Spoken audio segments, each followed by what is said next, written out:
सभी को मेरा जय श्री कृष्णा, जय श्री राधे। बंधु, आप सभी का हमारे YouTube चैनल में जो है हार्दिक स्वागत है। तो आज गंगा दशहरा का विशेष पर्व, तो आइए आज हम आपको ये बताने जा रहे हैं कि गंगा दशहरा हम लोग क्यों मनाते हैं, कैसे गंगा दशहरा के पर्व को मनाया जाता है, इस दिन हमें कौन कौन से विशेष कार्य करने चाहिए। सबसे पहले आपको ये बता दूं कि इसी दिन गंगा मैया का अवतरण इस धराधाम में हुआ था, इसलिए इस दिन गंगा स्नान, दान, पुण्य का विशेष महत्व बताया गया है। यदि इस दिन कोई गंगा जी में डुबकी लगाने ना भी जा सके तो कोई बात नहीं, तो गंगा जल तो सभी के घरों में रहता ही है। इसलिए प्रातःकाल जब भी आप स्नान करो तो आप स्नान वाले जल में थोड़ा सा गंगा जल मिला करके स्नान करें और हाथ जोड़कर गंगा मैया से प्रार्थना करें, क्योंकि हमारे शास्त्र कहते हैं गंगा गंगेति यो ब्रूयात् यो जनानां शतैरपि मुच्यते सर्व पापेभ्यो विष्णुलोकम स गच्छति। गंगा मैया गंगा गंगेति यो ब्रूयात्, जो गंगा मैया का स्मरण करता है, गंगा मैया उस व्यक्ति के सभी पाप तापों को क्षण भर में नष्ट कर देती है। 100 योजन दूर से भी अगर व्यक्ति जो है गंगा का उच्चारण करता है तो गंगा मैया की सामर्थ्य है कि गंगा मैया अपने नाम का उच्चारण करने वाले के सभी पाप तापों को धो देती है। तो इसलिए गंगा मैया से प्रार्थना करें। अब हम आपको ये भी बता दें कि इस धराधाम में गंगा के अवतरण का मुख्य कारण क्या था, क्यों गंगा आई, कौन इसको लेकर आया। तो श्रीमद् भागवत महापुराण के 9वें स्कंद के 8वें अध्याय में बड़ी सुंदर कथा आती है गंगा अवतरण की। तो इक्ष्वाकु वंश में एक सगर नाम के जो है चक्रवर्ती सम्राट थे, बड़े ही धर्मात्मा राजा थे सगर।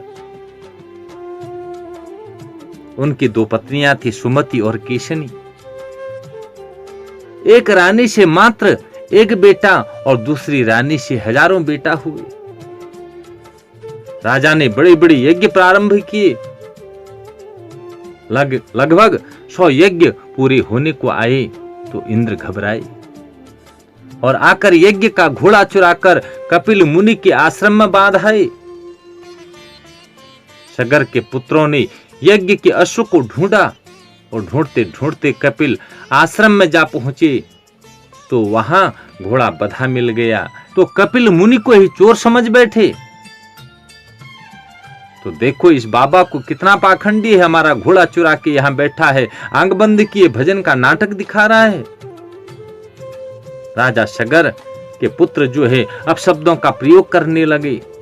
तो कपिल भगवान ने जब हल्ला सुना तो क्रोध में नेत्र खोल दिए और जो नेत्रों की दृष्टि पड़ी, राजा सगर के 60,000 पुत्र सब जलकर राख के ढेर हो गए, भस्मीभूत हो गए।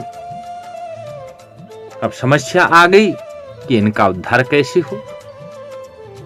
ब्रह्मदंड से जो भस्म होता है उसका उद्धार नहीं होता है। तो कपिल भगवान ने ही उपाय बताया। दिव्य माता गंगा अगर प्रकट हो जाए तो उनके पावन जल का स्पर्श पाकर ये मुक्त हो जाएंगे। सगर की दूसरी रानी का बेटा असमंजस और असमंजस का पुत्र अंशुमान, अंशुमान का दिलीप और दिलीप का भगीरथ। बंधु, इन सब ने क्रमबद्ध गंगा जी को बुलाने के लिए तप किया, पर गंगा भगीरथ की तपस्या पर जाकर के प्रसन्न हुई। बोलो भाई क्या चाहते हो। बोले मां इस धराधाम पर आ जाओ, मेरे पूर्वजों का उद्धार करो।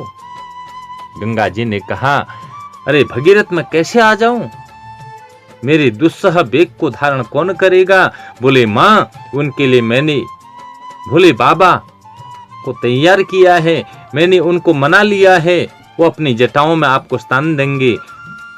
बोले ठीक है। गंगा जी उसी समय इतने धर धर वेग से गिरी, बाबा ने अपनी जटाओं में इनको इतना फैला दिया कि सारी गंगा जटाओं में ही अवरुद्ध होकर कैद हो गई। प्रार्थना की भोले बाबा से, भोले बाबा जटाओं में कैद ना करो, बाहर भी निकालो। बाबा ने तुरंत एक जटा ढीली करी, गंगा की धार गोमुख पर आकर के गिरी। चल भैया भगीरथ, मैं आ गई। आगे आगे भगीरथ, पीछे पीछे भागीरथी चल पड़ी। रास्ता बताते जा रहे हैं भगीरथ। अब आगे रास्ते में बैठे थे जहन्नु राजर्षि, बैठ करके तप कर रहे थे। गंगा जी ने उनकी झोपड़ी अपनी दुस्सह बेग में बहा दी। पूरा आश्रम बहा करके गंगा जी ले गई। इससे जहन्नु बाबा नाराज हो गए। 3 आचमन में ही गंगा जी को घटक करके पी गए। भगीरथ ने पीछे मुड़ करके देखा तो गंगा जी का कहीं अता पता नहीं। जहन्नु बाबा से पूछा, बाबा जी गंगा जी नहीं दिख रही है, कहां गई? बोले बेटा वो तो मेरे पेट में गई। बोले क्यों? उन्होंने मेरी झोपड़ी बहा दी, मैं उनको ही घटक गया। अरे राम राम, आपने तो गजब कर दिया महाराज। कैसे कैसे लाए आपने? तो 2 मिनट में घटाघट कर ली। प्रकट करो महाराज, नहीं तो हमारा सारा प्रयास विफल हो जाएगा। जहन्नु मुनि को दया आ गई। गंगा जी को पुत्री के रूप में प्रकट किया जहन्नु बाबा ने, और जहन्नु की पुत्री बन के पैदा होने से गंगा का नाम जाह्नवी हो गया। जहन्नु पुत्री जाह्नवी। भगीरथ बोले, माता जी अब पीछे पीछे चले आओ, दोबारा अब किसी से मत टकराना। भारत भूमि के महात्मा एक से एक खतरनाक हैं। ठीक है भैया भगीरथ चलो। नीचे उतरती हुई हिमालय से जैसे ही ऋषिकेश होते हुए हरिद्वार में आई तो वहां सप्तऋषि तप कर रहे थे। जगह जगह अलग अलग गंगा जी ने शोर मचाया तो सप्तऋषि बोले, शांति से निकल जाओ देवी जी, ज्यादा हल्ला मत मचाओ, हमें भजन में विक्षेप हो रहा है। गंगा जी घबरा गई। पहले तो एक ही था, अब तो ये साथ साथ बैठे हैं, फिर कोई गड़बड़ न हो जाए। तुरंत गंगा जी ने अपनी धाराओं को 7 भागों में बांट दिया। उसी का नाम सप्त सरोवर हरिद्वार। सप्त ऋषियों की झोपड़ी को बचाया। गंगा जी ने अपने बेग को आगे बढ़ाया और भगीरथ के पीछे पीछे चलते चलते कानपुर इलाहाबाद होते हुए सीधे पहुंच गई सागर में। सागर माने सागर पुत्रों की राख जहां पड़ी हुई थी, उसी सागर पुत्रों की राख को गंगा जी ने जैसे ही अपने पावन जल से छुआ, गंगा मैया ने स्पर्श करके सबको ब्रह्म दंड से मुक्त करके परम धाम का अधिकारी बना दिया। बोलिए गंगा मैया की जय हो। आज सागर के 60,000 पुत्रों का उद्धार हो गया।